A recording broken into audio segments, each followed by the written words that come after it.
Excusez-moi, s'il vous plaît.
That's stupid. Fucking dumbass. Nice to show.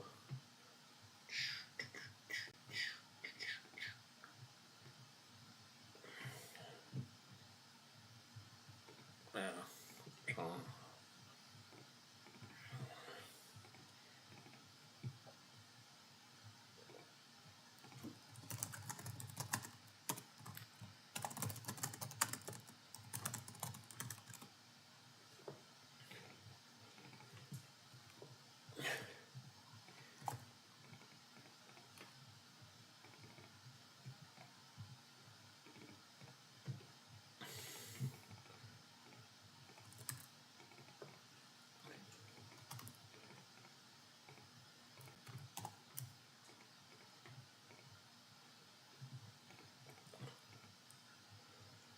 That's pretty sick.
is sort of like consistent, universal across like formats, whatever they're playing. Obviously, in a flat payout.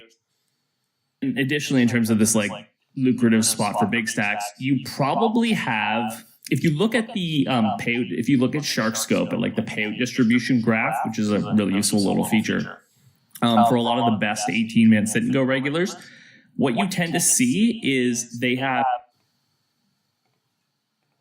They're like if you look at first through fifth place.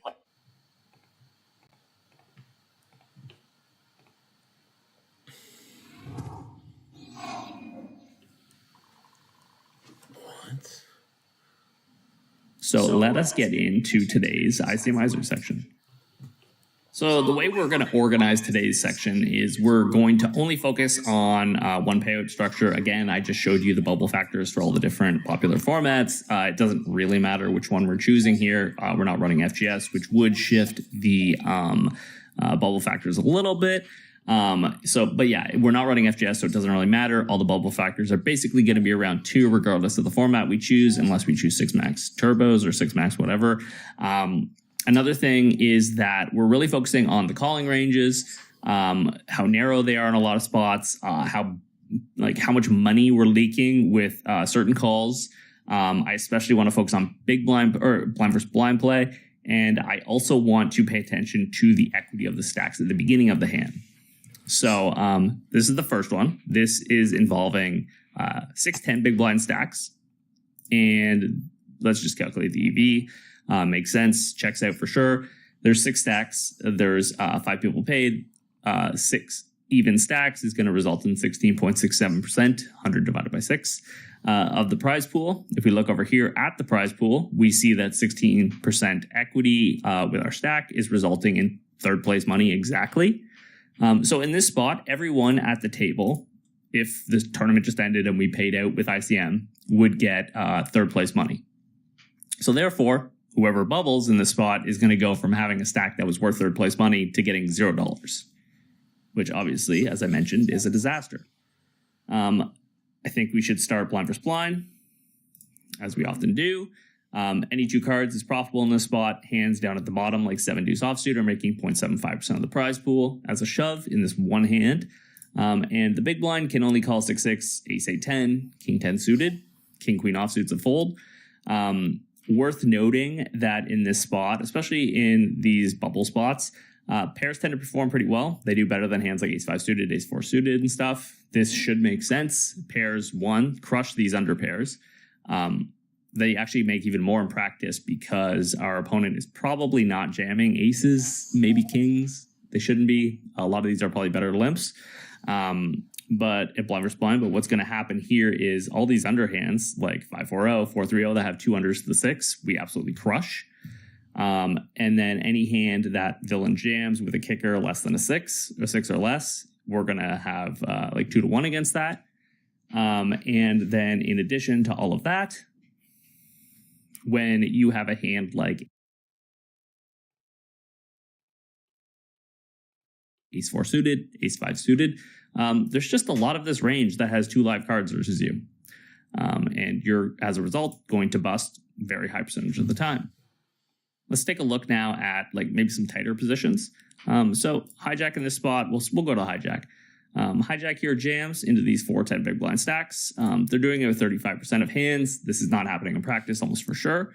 We can see like king 7 offsuit, king 6 offsuit and stuff getting in there. That's just not going to be the case in practice. Worth noting that in a lot of these spots, in very heavy ICM spots, you tend to have a preference towards jamming hands that block the tight calling range, which is why we see so many ace X, king X, and queen X suiteds. You'll come to learn with ICM study that these ace X suiteds are just amazing shoves in these heavy ICM spots. The ace blocker is massive. Having a suited hand, these ace 2s through ace 5 suited, so having the backup straight draw as well to go up the backdoor flush draw makes these hands just mint, better than these hands like ace 6 suited through ace 9 suited generally. You have to be careful with these small pairs, especially as people expand their ranges. In a spot like this, where 2-2s only making plus 0.08, pretty quickly going to go negative if people expand their calling ranges behind, which they will, because as you can see here in this spot, Imagine you're in this spot in practice. You're the cutoff. You've got 10 big blinds. It is the money bubble, but the hijack jams 10 big blinds. This is what you can profitably call. Jacks plus, ace king suited, and that's it. Ace queen king offsuit loses some money. Ace queen offsuit, or ace queen suited is punting. Ace jack suited is absolutely punting. Hands like 10-10, not making any money.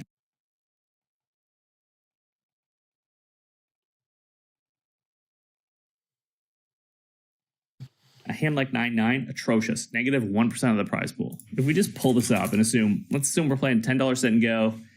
There's going to be 25 people in it. We'll say like 7% rake.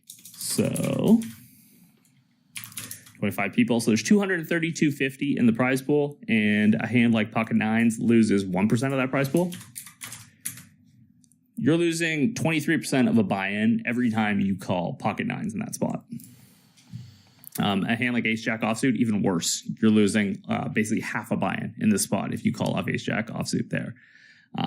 It's just these calls get really bad, and we're going to see a spot later in today's lesson, blind versus blind, where these hands are losing this much in blind versus blind versus an any 2 card jam. So yeah, it's pretty wild how much money you can lose on the money bubble making wide calls. But yeah, you have to call jacks ace king suited. If we move over to the button. Again, it's versus the hijack jam. Now the button cannot call ace queen suited here. Losing. Ace queen offsuit, atrocious punt. 10s, 9s, same thing. In terms of like why 9s are doing so poorly, like yes, pocket 9s are going to crush 2-2 through 8-8, which the hijack will jam for sure. But something that's happening here as well is that a lot of the offsuit hands, which are going to make up a pretty big part of our opponent's range, have 2 overs to our pocket 9s. That sucks. Another thing that's going to happen is that pocket 9s don't block anything that our opponents could wake up with behind. So a lot of the overcall ranges are obviously like kings plus. And in that spot, obviously pocket 9s are not blocking anything. In spots where you could overcall with ace king, ace queen, or something like that, again, pocket 9s not blocking anything. Just in spots where ranges are very tight, or like a certain subset of range is very tight, blockers are crucial. All right, so the second spot we're going to look at today is a different one in that it's the same tournament, but we're going to give, for the first time in this course, some different stack sizes to everyone. And highlights here are going to be a lot to do with ICM priority and how tight you have to call versus someone who is jamming any 2 cards into you that you just don't want to collide with.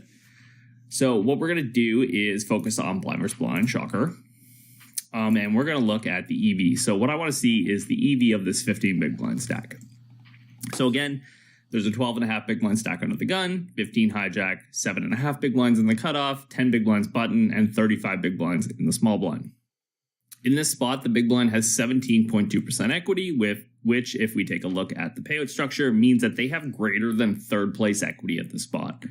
And our opponent obviously has the chip lead, has the clearest any 2 card shove in the history of the world.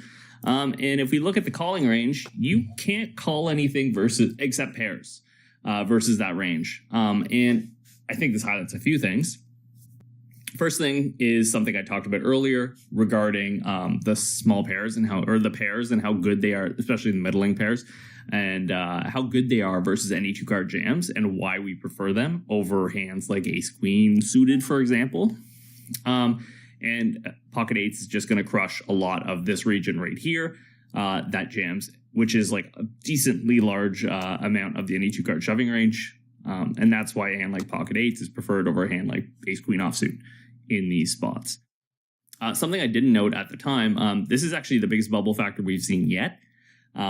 Big blind, it has a bubble factor of 2.6 versus the small blind, which means that the big blind needs 72% raw equity plus to profitably call off versus any 2 cards here. And these are the only hands that have that much equity.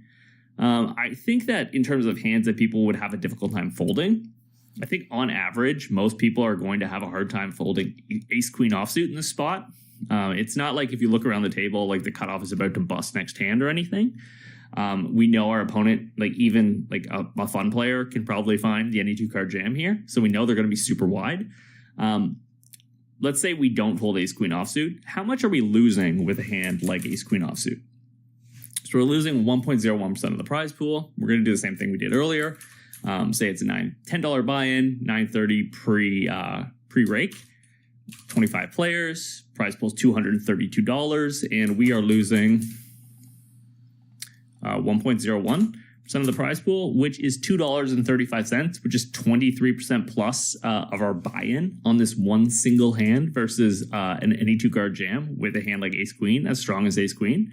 If we look up exactly how much ace-queen busts, I haven't displayed this feature yet on ICMizer. Again, very cool feature.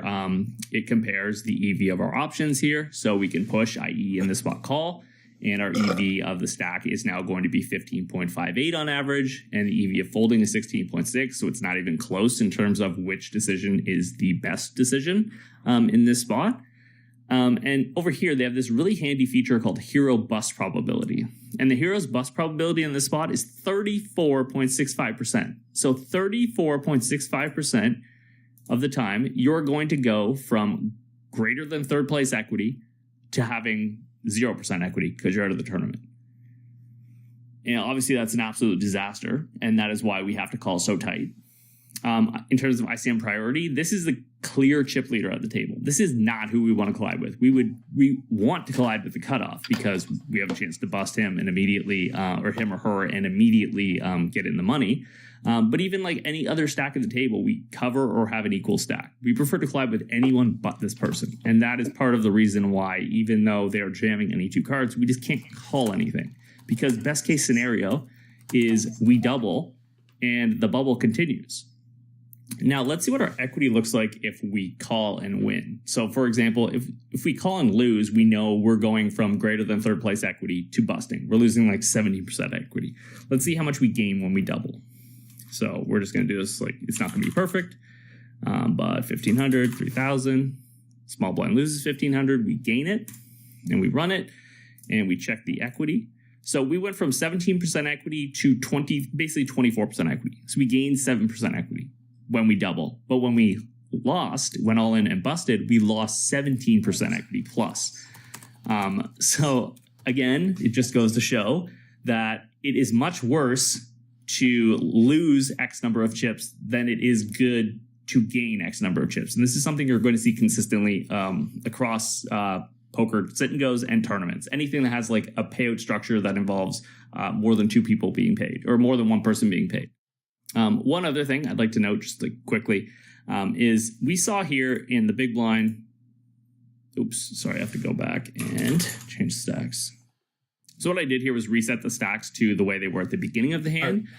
What I wanted to show was something like, let's say hijack here in this spot.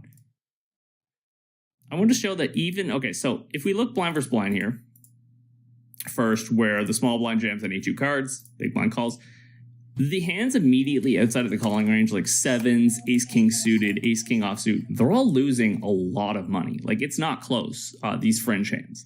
Whereas if we look at someone like we'll say button here in this spot, in terms of what hands they jam, we can see the hands just outside of what they can profitably jam, not losing that much money. In terms of why that's the case, has everything to do with the fact that when you are shoving, you sometimes most of the time, pick up the pot uncontested. So the fact that when we're calling off, we always go to showdown and we always, have a reasonably high percentage chance of busting in the spots where we're covered, facing an all in and calling. In a spot like this, let's look at a hand like ace two offsuit. If we look at the odds of them busting in this spot when they jam, it's less than 12% of the time. So it's significantly less than the percent of the time we bust when we call offers any two cards. We have ace queen offsuit, for example, where we were busting something like 35% of the time. So again, hopefully that just highlights how bad calling off on the bubble is. All right, and so the last spot we're going to look at today is, again, the 5 paid on demand. 6 people at the table. Everyone has 15 big blind stacks, and we're going to look at a comparison between the EV of shoving and the EV of raise calling or raise deciding with certain hands. Sure.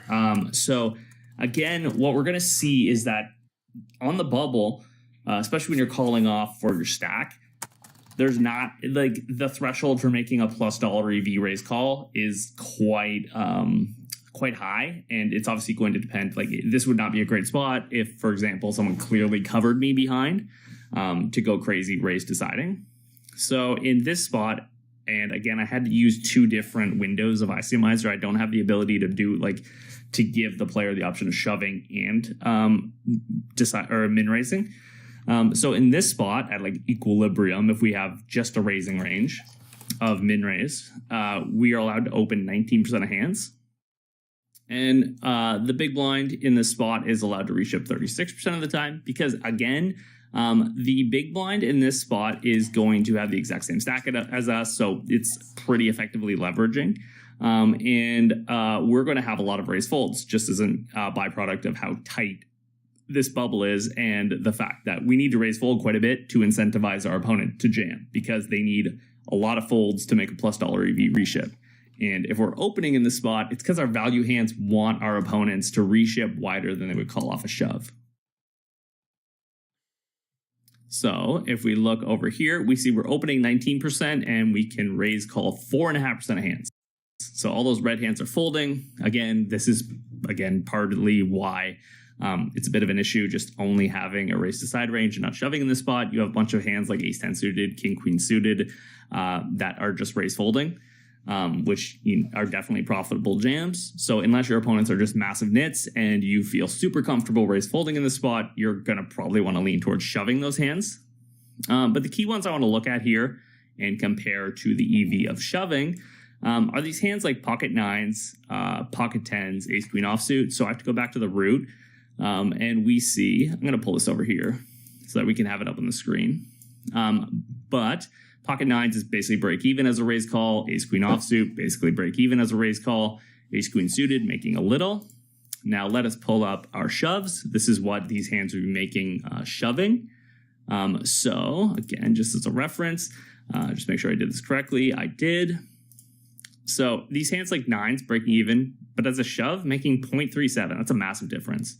Pocket 10s is closer, still making more as a shove. 10s on the button here with 15 big blinds. It's pretty clearly, I think, a shove.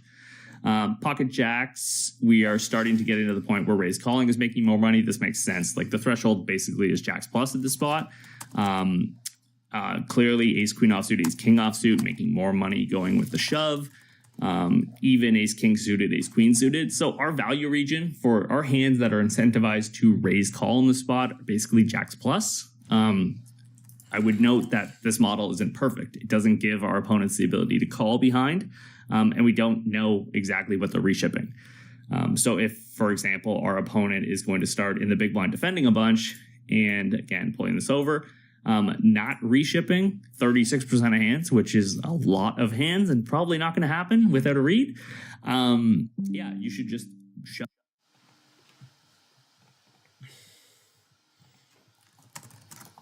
A lot of those hands, and even hands like pocket jacks. If your opponent is going to do a bunch of stuff like calling a lot, not reshipping, so you're going to play very scared on the bubble or whatever, jamming probably makes more money, to be honest. But yeah, so the point of this little like comparison here with raise calling is just that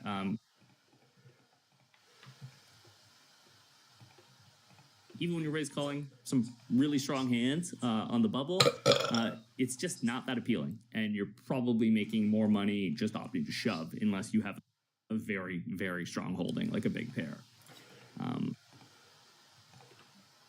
Something I wanted to look at was just how much you would bust in this spot if you called a hand like pocket 10s or ace king offsuit.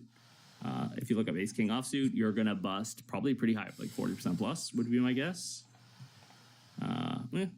Terrible guess, obviously. 35% with ace king, and pocket 9s, 37.5. And those were our basically like break even-ish raised calls. Ace queen offsuit is not going to be that different than ace king offsuit. So yeah. Anyways, that's going to conclude today's lesson. I hope this was sort of illuminating in terms of both how it doesn't really matter what format you're playing. the ICM on the money bubble is just going to be very heavy, and the bubble factors are going to be very high. And I hope that it also sort of drove home this idea of ICM priority, and how even when someone is jamming blind versus blind with a super wide range into you, if the ICM is very heavy in a spot, you're still just not going to be able to call that wide. And when it comes to raise calling on the money bubble, you generally need a very strong hand to do so, even when you're doing it from a spot like button versus big blind. So yeah, I hope you guys enjoyed this, and I will see you next time.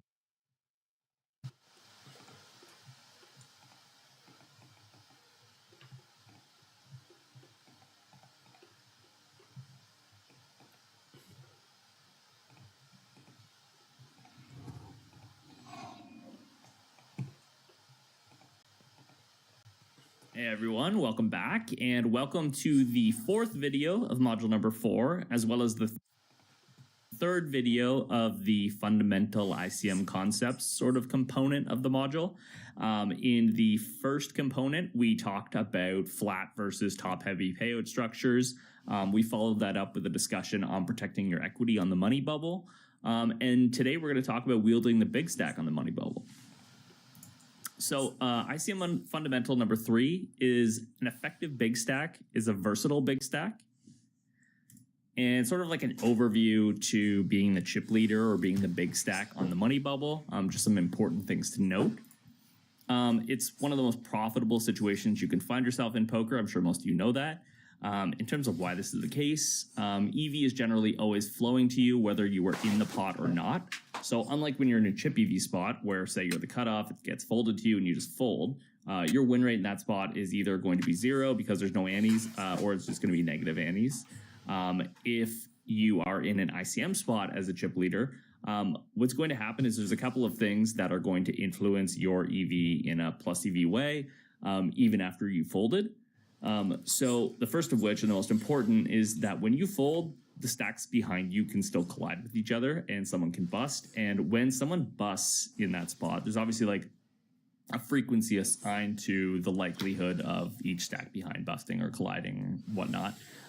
And what's going to happen is that when someone busts, your EV in the tournament is going to increase as a result of the fact that you, while it was unlikely, the odds of you finishing in the bubble position is now 0%. And as a result, you've locked in the min cash. And since you've locked in the min cash, and because on average, chips would have flowed to you in future hands because you are allowed to play more hands as the chip leader in general. As a result of this, your EV on average the next hand is going to be higher than your EV in the current hand. And that is why EV is generally always flowing to you in a spot where you're the chip leader on the ICM bubble, or the money bubble. Your opponents are weary and under the threat of playing for their stack when they play a pot with you. And you can apply significant pressure with small bets pre and post. When I say a small bet pre, I just mean like a min raise open, especially in a sit and go where stacks are very shallow. These small bets, small C bet and an open, tends to be for sizable chunks of our opponent's stack. And there's just a lot of leverage, a lot of pressure being applied in those spots when we're at no risk of busting, but our opponent is. And we are also the player at the table the least at the mercy of ICM, or the least constrained by ICM. So if you look at a bubble factor chart in ICMizer in a spot where you run a hand on the bubble, what you're going to see is that on average, our bubble factor is going to be the lowest on average of any player at the table. Just as a result of the fact that we can never bust versus anyone when we're the chip leader. So two sort of big stack fallacies that I found in my experience, talking to people, watching training videos, listening to how other people think about poker and about playing the money bubble. I tend to find there's two mental incongruencies that people have in their thought process when it comes to being the chip leader in these spots. The first is that they associate maximizing the pressure they're exerting on their opponents, i.e. doing a lot of shoving, sort of like playing very push-fold in the spot, to being how you maximize your strategy's EV in that spot. And those two things are not necessarily the same thing. And situations, yes, that is the case, but in others, not at all. And the second thing they do is they have this lack of willingness to play exploitive, basically. And it stems from this like anticipatory fear that because they're playing exploitative, or because they do something exploitable, that their opponent could exploit them. Well, like, yes, that's by definition what could happen. But I think that it's sort of, well, one, it stems from this sort of GTO and solver driven culture we have in poker nowadays. We've gotten better for sure at acknowledging this the last couple of years, but it's still pretty rampant for sure. And it's just that it associates the GTO or the equilibrium answer with being the best answer, and that's not the case. Like, we're not playing with a bunch of Ike Caxtons or like some like absolute GTO bots with dream machines. We're playing with a lot of very flawed, or people that have very flawed strategies, and as a result of that, a strategy other than the equilibrium strategy is definitely how we are going to make the most amount of money in these spots. And I think another part of that is that something Nick Howard said a while back was this idea that people are focused on themselves, and people get paranoid when it comes to like playing poker, that they think that people know more or can see more of what you're doing than they really can. And it also assumes that people are paying a lot more attention to you than they really are. People are focused on their strategy and what they're doing. And so in these spots where you're the chip leader on the bubble, what tends to happen is there's a lot of stacks at the table that are just only care about cashing, which is great, which is what they should be doing. But we can take advantage of that. We can take advantage of like the default mindset people have towards like risk aversion and not wanting to bubble in this spot. And we can abuse that, and we can take advantage of it and start doing way more raise folding, for example, way more opening and then folding to shoves than we should be allowed to do in this spot. And as a side note, we're already allowed to do a lot. So if we're opening and raise folding a spot 95% or 90%, and we're only allowed to do it 80% in theory, people probably aren't going to notice that difference. And as a result, like, you should be probing these spots and seeing what people are going to let you get away with and who's going to adjust to you. And in all likelihood, you're not going to get adjusted to, especially at the low and mid stakes, even at high stakes. And I think that another part of that is that people don't want to look like fools, or they don't want that pain that they feel. Like, for example, let's say I'm the chip leader, I open a spot, and I'm opening it way too much, and there's a stack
that has 15 big blinds behind me. It's a regular. They're sitting 3 of 6 or something on the bubble.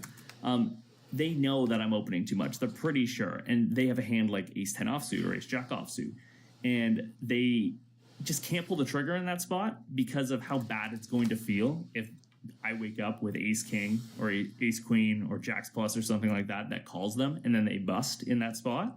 And there's also like that sort of like doubt or that lack of affirmation that they get from myself actually having it that time, where they start to doubt whether I was actually out of line in that spot. and people just tend to put off that decision because they don't want that pain that comes that small percent of the time that I do have it. So yeah, I think all of these things are contributing, and these are two of the more obvious mental leaks that I've seen that people have in these spots. So now that we know that this is how people think, and we have a better understanding of what's happening on the bubble in these spots, we should talk about the strategic implications of that. So strategic implications, the first one is that being the big stack, and this is ignorant of, or ignoring the independent, I guess. This is independent of those mental deficiencies. Being the big stack allows for the chip leader in the big stack to play more pots and do more raise folding, 3-bet folding, etc. The reason that this is the case is because bubble factors are so high that our opponents, to do something like reship or to do something like 4-bet over our 3-bet, they need to be making a lot of chips to do so. And for them to make a lot of chips, we have to do a lot of raise folding or 3-bet folding. And just naturally, as a result of this, it allows us to do more of that. And doing more of that has incentivized our opponents to start reshipping on us and 4-betting on us, which is going to give our value hands the value they want. Another thing that I think we should do is lean towards doing a lot more raise deciding with hands that sort of have the following qualities. They have good blockers to our opponent's 3-betting ranges, i.e. when we raise in a spot or we 3-bet, it's less likely we get, when we open in a spot or we 3-bet in a spot with a bluff, we want to have a hand that has blockers to the reshipping ranges and 3-betting ranges and the 4-betting ranges when we 3-bet. As well, we want to do it with hands that do poorly or perform poorly versus villains all in pre-flop stack-off ranges. So I think a hand like, let's say, like ace-9 offsuit in a spot where your opponents are going to call 10s plus, ace-queen plus or something like that is not going to perform well at all versus that range.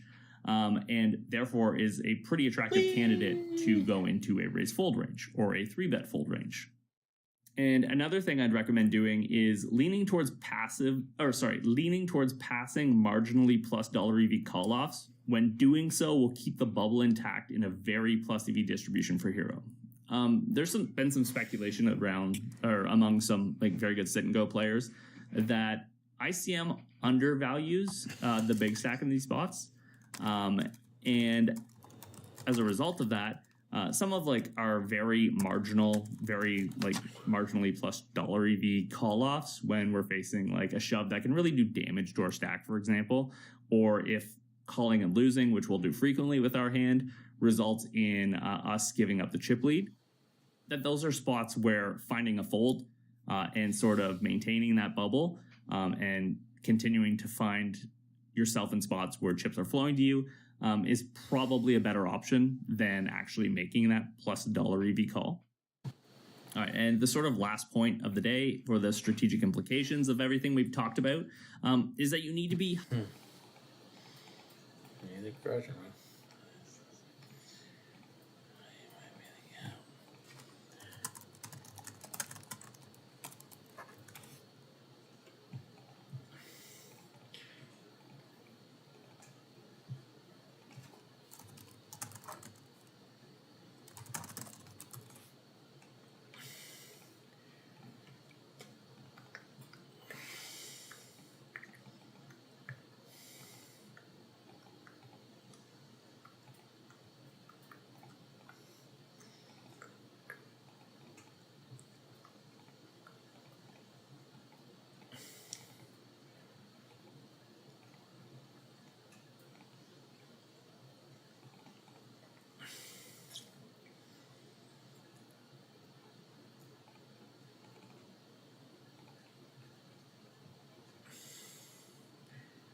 I slayed today.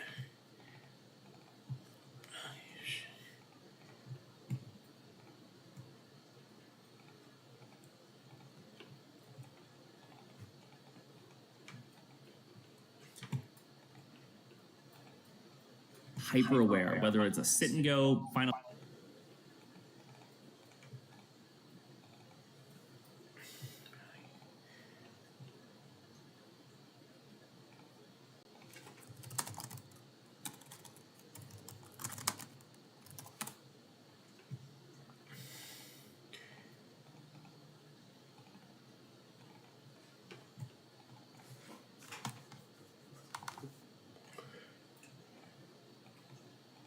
table, or a sit and go money bubble, or a big MTT final table bubble.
Please go.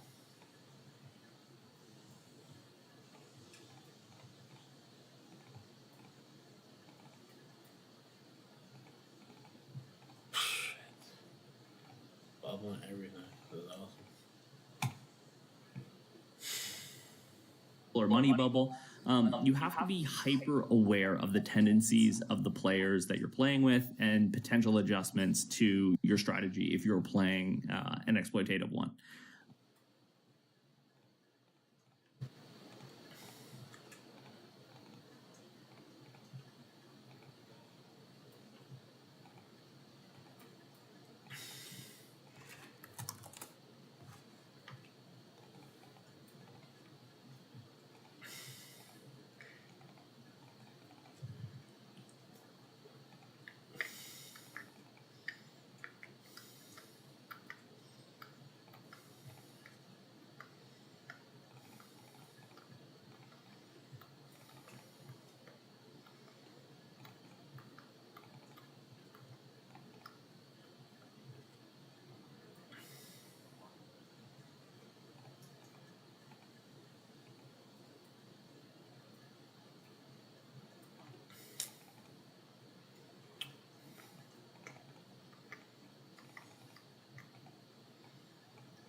You're not, not able to go out with. What's this story about your son going to hospital and getting some insane medical charge for a tiny procedure? Yeah, well, it's unfortunately a very common story, right? Where anybody goes to the ER and they end up needing a bag of IV fluids or something like that, and then they get a bill for thousands of dollars, and you actually look through the line item and you realize this is comical, right? You literally charged me $1,400 for a bag of normal saline that costs, I don't know, somewhere between $2 and $3. But it sort of speaks to a lot of the breaks in the specifically in the American healthcare system. What is it? Why is it so broken? What is it? Because it's a commercial enterprise? Is it because it needs to be additional funds need to be brought in from places where they shouldn't? What's going on? It has to do with the complexity of a multi-payer system and basically the way contracts are negotiated between payers and hospitals. And you have to decide in those negotiations who is in network and who is out of network. That's like one sliver of one problem. This exists on so many levels. But in that case, I think the issue came down to, some very high deductible that wasn't met, coupled with, some out of network thing. But the truth of it is there's also ridiculous pricing. So there's a sort of a false sense of how much things cost in hospitals. It's sort of funny money. Like, we're going to really, really mark up the price so that we can give you a big discount if you're in network. Right. So you see this across the board with all sorts of things in medicine. And to rehydrate your son, it costs like $6,000 or something. I can't remember the dollar amount. It was so egregious. And again, it's infuriating to me when you keep in mind the fact that, probably the average American would have a hard time on short notice producing $1,000. And yeah, I'm fortunate enough that I can produce $1,000 without too much difficulty. But for the average person, maybe 50% of the population, that's a really big deal. And that's a huge inconvenience, right? That means that changes your plans dramatically. It means you're not taking a vacation that summer. It means you're not able to go out with your family for how long movie are you paying night. off that credit card debt for, etc. And it's totally inexcusable. I went to a ghost tour in New Orleans 5 years ago, and the guy that was taking the tour finished up afterward, and I was asking him about the American healthcare system, and he said this thing, it's really stuck with me. He said, if you get hit by a car, you'd better walk it off. His point being that there are medical emergencies that can happen that can ruin your life by you having to fix them, not by you not fixing them. Yeah. Healthcare is the number one cause of personal bankruptcy in the United States. No way. Yeah. It's strange for me as someone who's coming from the UK, right? There are problems with the NHS. Don't get me wrong. I have had my share of problems with the NHS, but there's a social safety net that picks people up. And it feels to me, it feels barbaric to not, you don't get the privilege of healthcare. Like, it's just, oh, you're so sick. Sorry. Like, not for you. It seems very bizarre coming from the UK. Yeah, and it's a little counterintuitive. The people who are most impacted are not the people at the very bottom of the socioeconomic ladder here, because those are individuals who are going to qualify for something called Medicaid, which is meant to sort of, provide for the people who truly have nothing. But if you go one level or two levels up from that to people who do have health insurance, but they're grossly underinsured, or they can't afford health insurance because, yes, they're working and yes, they have these other expenses, but they can't afford that. Those are the people that are absolutely devastated by the system here. And again, on the flip side of that, I think on some metrics, the U.S. healthcare system is hands down the best in the world. It's not an accident that when heads of state, kings and queens, royalty, whatever, need the best procedure, they're going to come to the United States. And so on the one hand, the U.S. has the best to offer in terms of, the tip of the spear in quality for medicine 2.0. But at the other end of the spectrum, when it comes to cost and when it comes to coverage and accessibility, you could argue it might be dead last in the developed world. Look at where it all began, the Wild West of America, though. Your cardiac machine being powered by a nice water wheel or whatever it is. Yeah, you talk about this. I really love this conception between Medicine 2.0 and 3.0, you've got a quote, longevity itself and health span in particular doesn't really fit into the business model of our current healthcare system. There are few insurance reimbursement codes for most of the largely preventative interventions that I believe are necessary to extend lifespan and health span. And after our episode last year, I went to Fountain Life in Dallas, preventative medicine, right? Full body MRI, brain angiogram, heart angiogram scan with contrast and a DEXA and a microbiome and all this stuff. And it made me realize why medicine's backwards. You're trying to fix a problem after it's happened as opposed to working out what's going to happen and getting out ahead of it. It's wild. Yeah. Lots of people, I think, want to improve their mental clarity. One of the things that is top of mind is my attention, my focus, my ability to pay attention to the stuff that I'm doing. Everyone's a knowledge worker in some form or another now. What do you focus on when it comes to improving cognition for yourself? I think you can. I sort of put these into different categories, right? There's sort of the things you do to improve the environment of your mind. So I think probably at the top of that list is sleep. So it's very difficult to cognitively perform well when you are sleep deprived. And I realize that many people listening to us will think, come on, I can think of all the examples in the world. I mean, look at all these people who don't sleep and are still out there clearly doing very well. And the point is, you never have the counterfactual for those people, right? What you don't know is, imagine that person sleeping 8 hours a night instead of 3 hours a night. I am positive that they would be performing even at a higher level. I put exercise probably at number 2. I think it is, again, just a remarkable way to provide not just the obvious metabolic and circulatory food, if you will, to the brain, but also kind of think about the endocrine side of that, right? So BDNF and things of that nature play such an important role in brain health. Nutrition clearly plays a role, and managing nutrition is important. I think anybody who's, especially people who are really carbohydrate sensitive will appreciate that the big peak, the big valley that follows, a big carb-rich meal is going to, negatively impact cognition. So again, we could build out a few more of those things. But then I think there's kind of the environment within which you work. And I think for me, this is the bigger struggle. So luckily I think I've sorted out the sleep, nutrition, exercise side of it. So my limiter tends to not be those things. It tends to be distraction and busyness and doing too many things at once. That's probably the thing that limits my capacity for high quality work, or deep work, as Cal Newport would describe it, right? What are the rules or techniques that you set yourself to try and maximize deep work time? Well, I mean, one of the things is I don't actually have any notifications on my phone except the phone if it rings. And, in this day and age, nobody actually calls you. So basically, I'm never really interrupted by my phone. I don't get even a vibration if there's a text message, an email, or God forbid anything stupid like social media. So I have basically a phone that does nothing except vibrate if it rings. That's it.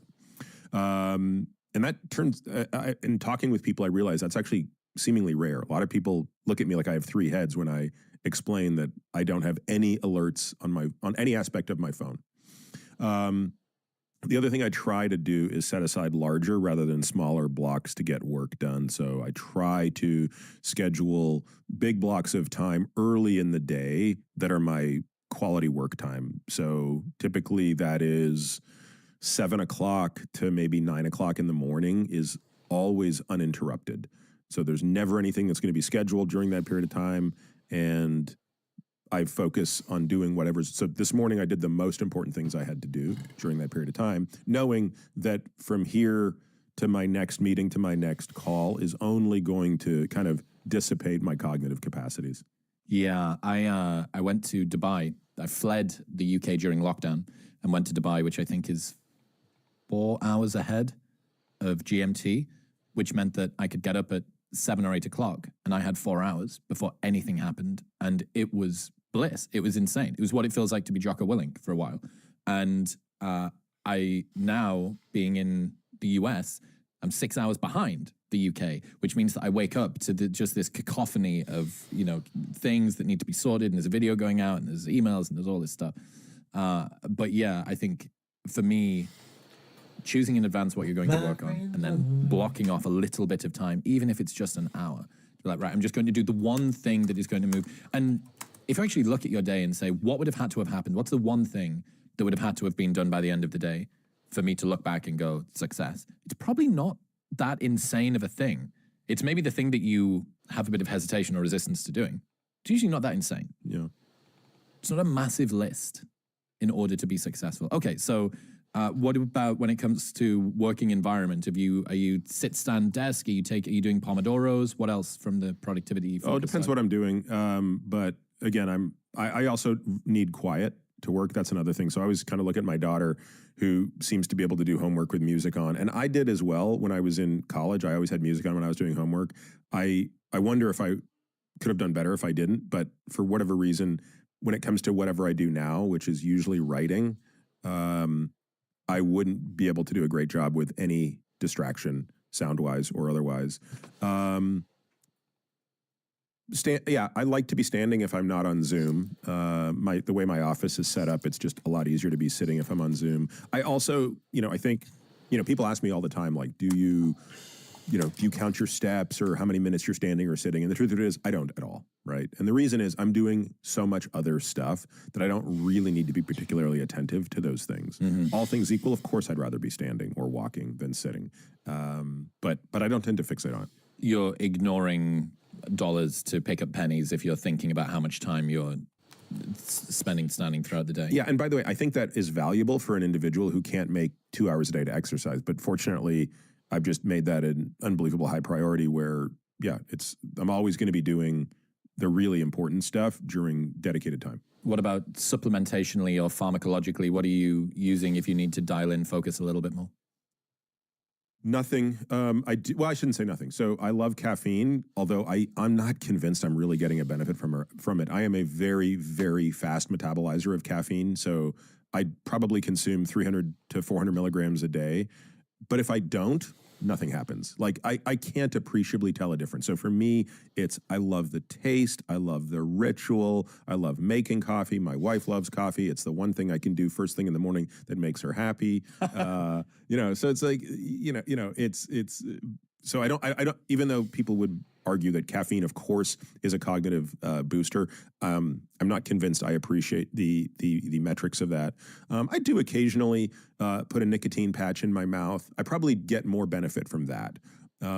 Truthfully, and maybe I'm just not aware of other products, the product I use, I think, is too high a dose. So it's a 7 milligram pouch. So you have to kind of time it, because as you probably know, nicotine is a very unusual molecule where at low doses, it provides a heightened sense of awareness. So it's actually concentrating you, but then you actually cross over a hump, and then nicotine becomes actually quite relaxing and sedating. I didn't know that. Yeah, it's an unusual molecule in that it has behavior. So both of those properties are ideal. It's great to be focused when you need to be focused. It's also great to be relaxed when you need to be relaxed. It's just you don't want those at the same time. Yeah. So with these 7 milligram pouches, and again, there's people watching this that I'm sure are going to be like, "Come on, you idiot! Don't you know all this other set of products that are out there?" I used to enjoy gum more because you could chew 2 milligrams at a time, which was really the right dose to just induce the focus. Again, nicotine is an addictive compound, so I don't say this lightly, but for whatever reason, I don't appreciate any of that. So in other words, I might have it 3 times a week for a month and then forget about it for 6 months, and I don't seem to miss it in any way, shape, or form. And obviously, the mode of delivery matters. So I'm not remotely interested in vaping it. Yeah, I'm not at all interested in that. It's got to be basically gum or a lozenge or something. It's so interesting that the dose can take you from where you want to be to where you really don't want to be. But it's the same. Yeah, or it depends. Like, again, sometimes if and I don't use it in this capacity, but if you really need to relax, a 7 milligram slug of nicotine will relax you. That would just make me want to throw up. That would make me want to throw up everywhere. I'm very nicotine sensitive. Yeah, no, that's a real issue. So what about, we're talking about... There's one other compound that I add to the list, although I rarely need it. But if I'm doing a lot of time zone movement, I will also lean on modafinil. Okay, and how would you use that for yourself?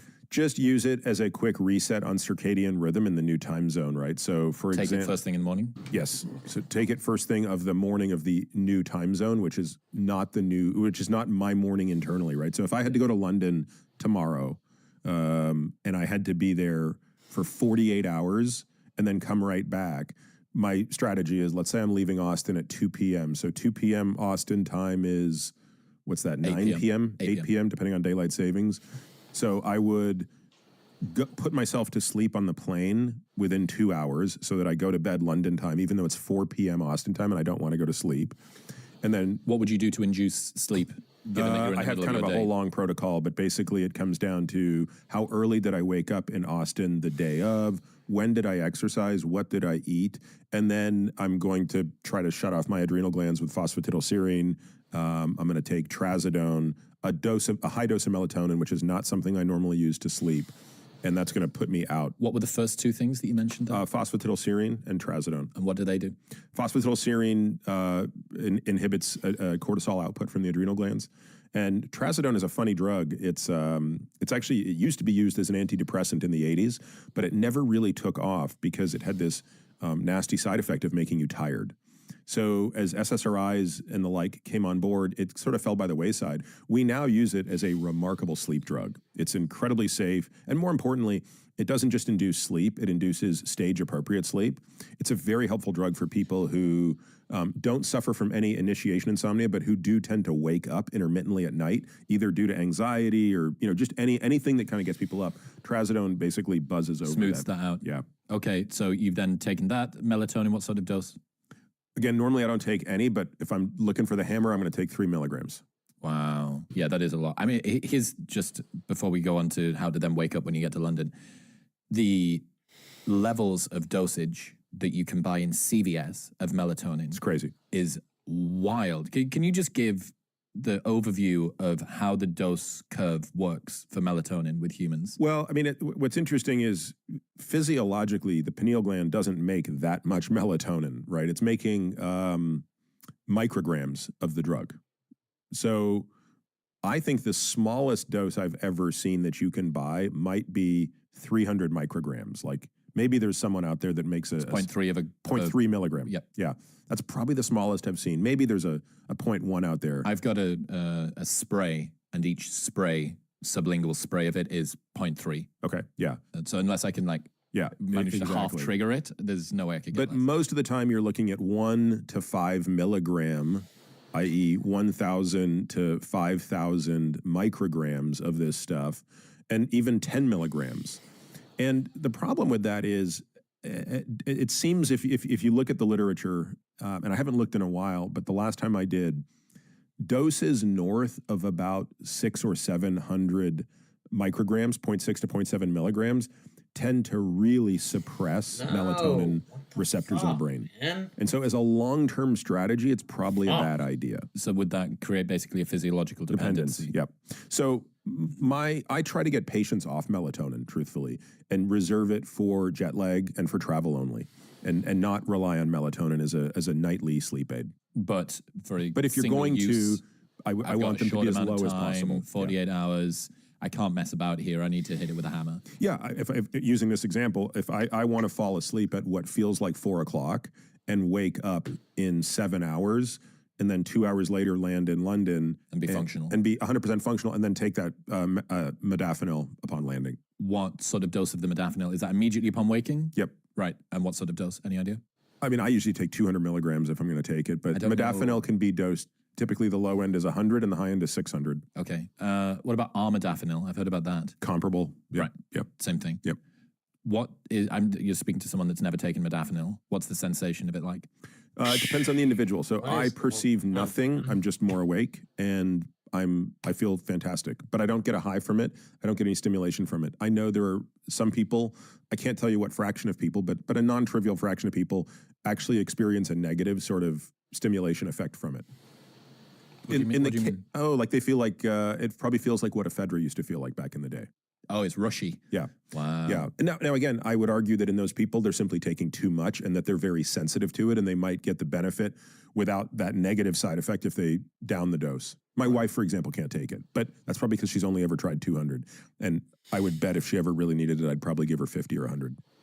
In other news, this episode is brought to you by Element. Stop having coffee first thing in the morning. Your adenosine system that caffeine acts on isn't even active for the first 90 minutes of the day, but your adrenal system is, and salt acts on your adrenal system. Element contains a science-backed electrolyte ratio of sodium, potassium, and magnesium that helps to regulate appetite, curb cravings, and improve your brain function. You've probably heard me talk about it a million times, and that's because I love it. It tastes fantastic. It's got zero sugar, no junk, no colors, no artificial ingredients, or any other. How many days did you spend in Ibiza?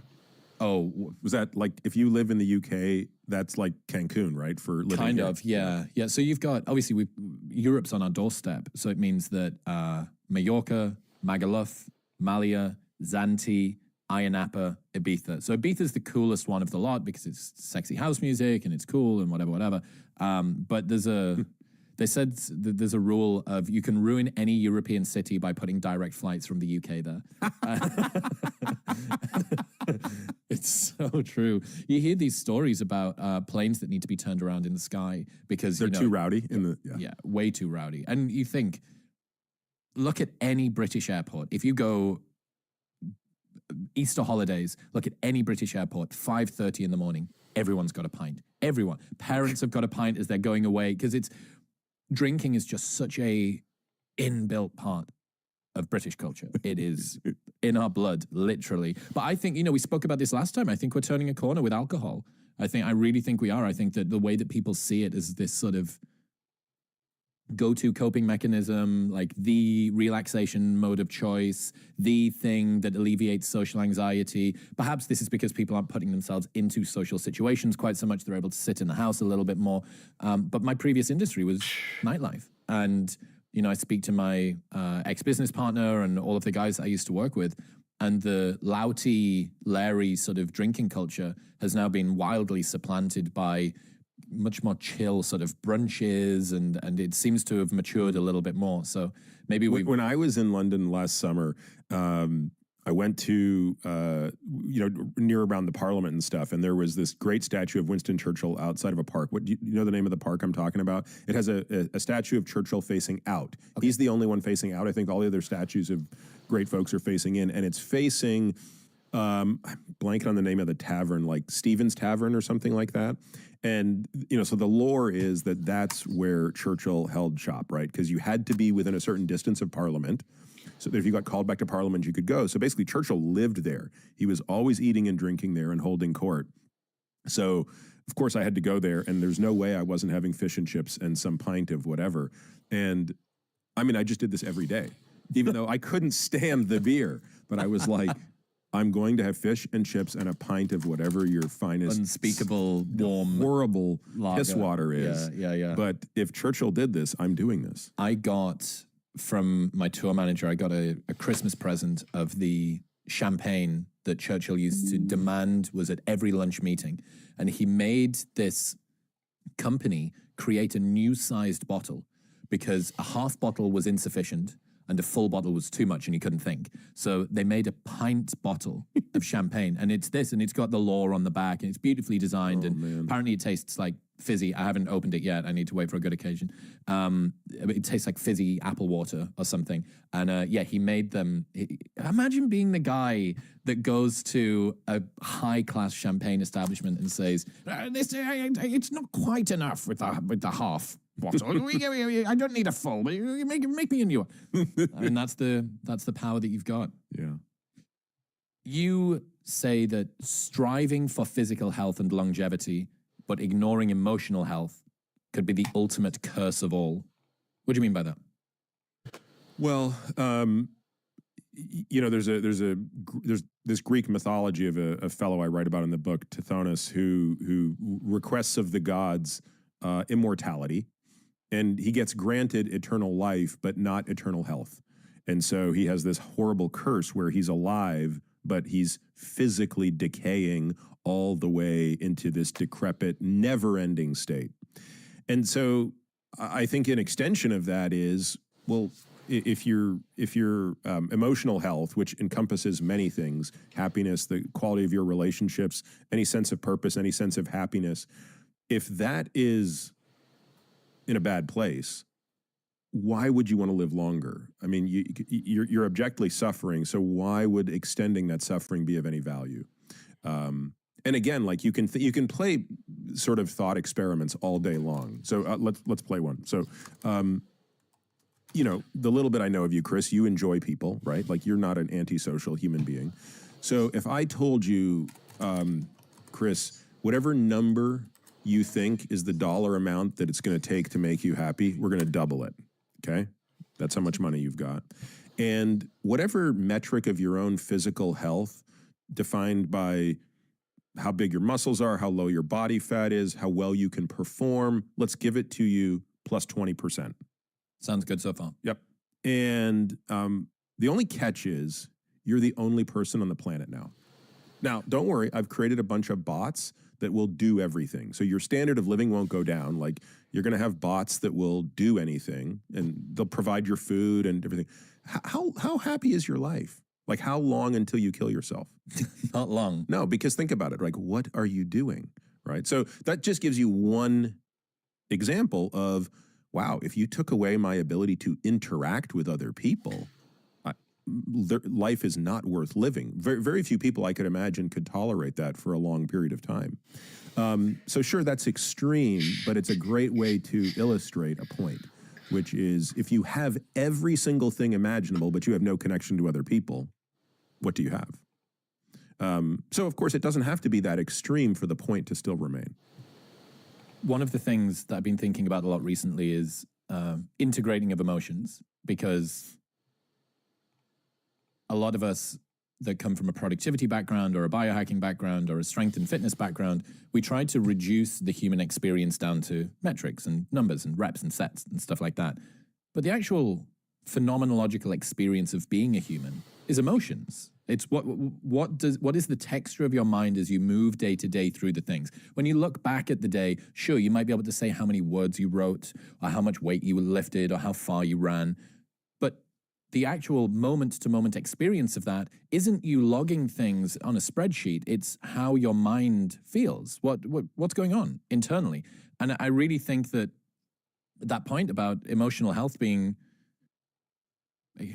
everything else kind of being subjugate to that is really true. And it's something that I think people gloss over. So when you conceptualize emotional health, what are you talking? How do you think about the component parts of emotional health or an emotional health regime? You know, some of it depends on definitions and semantics, and I don't for a second suggest that the way I do it is the right way or anything like that. The way we talk about it with our patients, because we do, because it fits into a hierarchy of all the things we care about managing in terms of longevity risk. So longevity risk is anything that is a threat to the length of your life or the quality of your life. And this has to be one of those buckets. Broadly speaking, there are 7. So within this bucket, I would say it's sense of purpose, satisfaction and joy, achievement, quality of relationships, self-regulation, distress tolerance. Those are probably the biggest buckets that fit into that.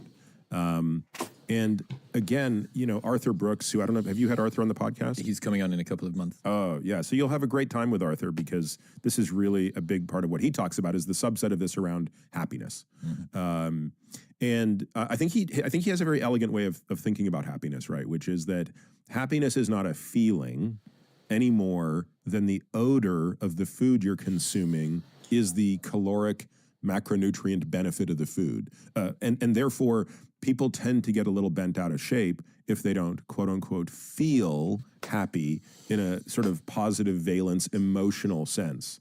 And I think that's actually one of the most important things I've learned in the last couple of years is that I shouldn't confuse my feelings with my state of happiness.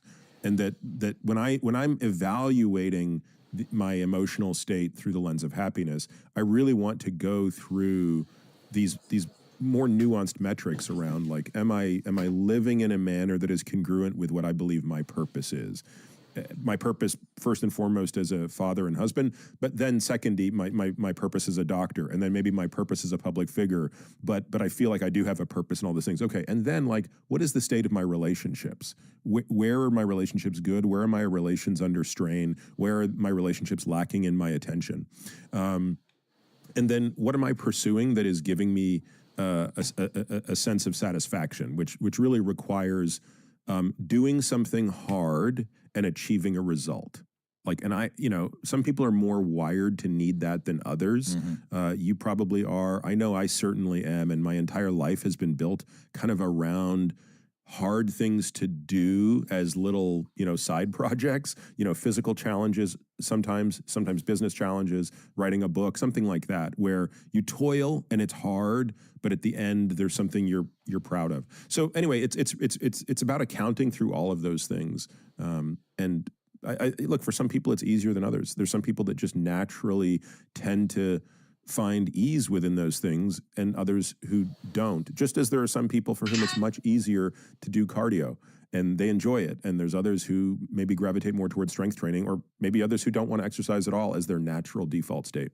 Do you think there's a difference between emotional health and mental health, or is this just lexical wishy-washy? I used to use the two interchangeably, but I don't know. I mean, I think in the book I talk about them as sort of slightly different, and I talk about emotional health as this thing that we are talking about now, and mental health as the pathologized state of disease. So depression, anxiety, bipolar disorder, those would be mental health things.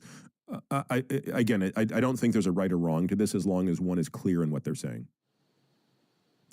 One of the things that I really appreciated about you was your openness. You've spoken about this a number of times, your openness about your own sometimes negative, castigating inner monologue. It's something that I'm incredibly familiar with as well myself. What would you say to the people who have poor self-talk, a scolding inner voice that reminds them of how they fell short way too often? What have you learned about dealing with that, and also about balancing that with your high standards for yourself, about wanting to make a mark in the world, but also needing to be able to give yourself self-love? Yeah, it's an interesting question. I don't know that I could provide generic advice on the topic, because it probably depends on where the person is in pain right now. So I know that for me, the message, the reason I was willing to engage in the discussion around changing the behavior was because the output of it was made clear to me, right? So once I recognized the link between my self-talk and my rage, and I fully accepted the fact that I wanted to rid myself of rage, then I accepted the fact that I had to go and fix the self-talk. So my guess is the only way to really try to convince somebody that you're having an inner Bobby Knight, which is what my guy was, having an inner Bobby Knight that screams at you all the time is harmful, is by helping them understand a clear path between how that behavior links to something that is hurting them in another way that is more obvious. And I think if you can't do that, it's probably a little too abstract to just say, you should be nicer to yourself. I listened on recommendation from a friend to a 20-year-old, nearly 20-year-old Tony Robbins Awaken the Giant Within workbook on Audible. It's about an hour and a half, and I'd never read the original book. And in it, he talks about pain-pleasure principle, and he talks about bringing, with decisions that you want to make, or with habits that you want to change, bringing as much pain to bear. Look at what this has cost me in the past. Look at what this is costing me now. Think about what this will cost me in the future, and then turn that up to 1,000. So my friend wanted to stop biting his nails. So he thought about all of the times in the past that girls had sort of made an icky sort of move when he put his hands on them, and they'd seen them, and how ashamed he felt about it at the time, and about how this was going to hold him back in the future, and how it made him feel like a juvenile and it was immature. And then he went online to turn it up to 1,000, and he looked at the worst photos that he could find of people that had bitten their nail, these awful, like bloody stumps of fingers. And then he thought about the opposite. He thought about how much pleasure could I bring to this, how proud I would be if I'd overcome this thing that I'd done for 20 years, about how much more attractive I would feel, about how much more confident I would feel when I shake someone's hand, or I put my hand on my girlfriend's leg, and these sorts of things. And I have to say, it's incredibly powerful, like to do that, to bring to bear. And what you're talking about is there is a inner tormentor that kind of does a thing, but it's all inside of your head, and it's upstream from some things that actually manifest that you can kind of hold on to and do a thing. So how do you get back up, and how do you point the finger at what's actually going on? Well, you bring to bear so much of what's happening in the real world. But yeah, I think this is one of the most common issues, especially people that listen to this sort of a podcast. You know, the high achievers, they want to do things, they want to leave a mark on the world, they want to improve themselves. But so much of that comes.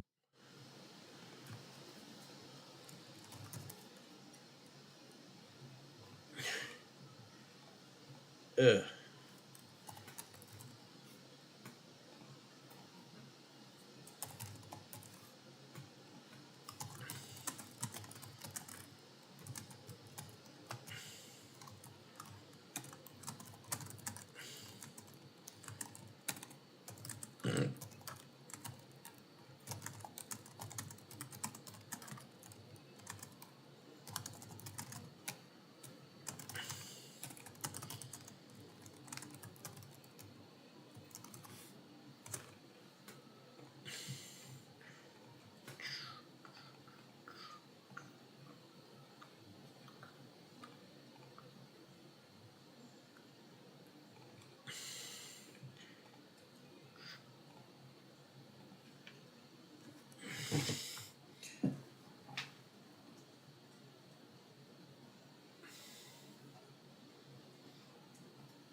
The game stopped.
Strange.